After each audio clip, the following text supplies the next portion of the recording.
কি জাদুই না দেখালো আর্জেন্টিনা, আবারও শেষ 5 মিনিটে বদলে দিল সব হিসেব নিকেশ। হারতে বসা দল জিতে গেল মূল সময়ের মধ্যেই।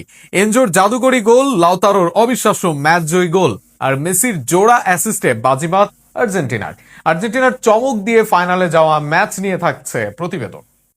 2026 ফিফা বিশ্বকাপের দ্বিতীয় সেমিফাইনালে ইংল্যান্ড ও আর্জেন্টিনার বহুল প্রতীক্ষিত লড়াইয়ে দ্বিতীয়ার্ধে নাটকীয়তা বেড়েছে কয়েক গুণ।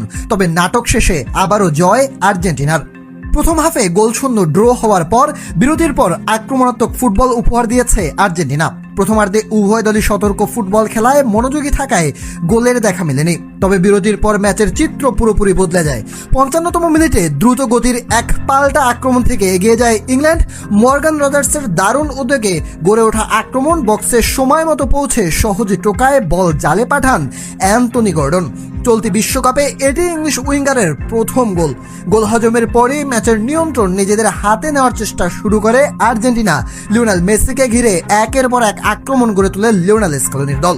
59তম মিনিটে মেসির দৃষ্টিনন্দন ড্রিবলিং ইংল্যান্ডের রক্ষণভাগে আতঙ্ক ছড়ালেও শেষ মুহূর্তে বিপদ সামাল দেয় ইংলিশ ডিফেন্ডাররা। ম্যাচে সমতা ফেরানোর লক্ষ্যে 64তম মিনিটে লিয়ান্দ্রো প্যারাদেসের পরিবর্তে নিকোলাস গঞ্জালেসকে মাঠে নামান স্কেলোনি বদলি হিসাবে নেমেই আক্রমণে গতি আনেন গঞ্জালেস এবং ইংল্যান্ডের রক্ষণভাগকে চাপে ফেলেন তিনি। আর্জেন্টিনার সবচেয়ে বড় সুযোগ আসে 69তম মিনিটে। ডান প্রান্ত থেকে ভেসে আসা ক্রসে নিকোলাস গঞ্জালেসের কাছ থেকে নেওয়া শক্তিশালী হ্যাট অসাধারণ ক্ষিপ্রতায় ফিরিয়ে দেয় গোলরক্ষক জর্ডান পিকফোর্ড। ইংল্যান্ডের গোলরক্ষকের সেই বিশ্বমানের সেভি ম্যাচের ব্যবধান অক্ষুণ্ণ রাখে। তখনও ক্রমাগত চাপের মুখে ইংল্যান্ড রক্ষণভাগ আরও শক্ত করে খেলা শুরু করে। অন্যদিকে আর্জেন্টিনা বলের দখল ধরে রেখে আক্রমণের ধার বাড়ানোর চেষ্টা চালিয়ে যায়। 72তম মিনিটে একসঙ্গে 3টি পরিবর্তন এনে নতুন কৌশল প্রয়োগ করে Scaloni. Giovanni Simeone, Nahuel Molina, Lisandro মার্টিনেজের পরিবর্তে মাঠে নামেন Rodrigo De Paul, Gonzalez Montiel ও নিকোলাস ওতামেন্দি।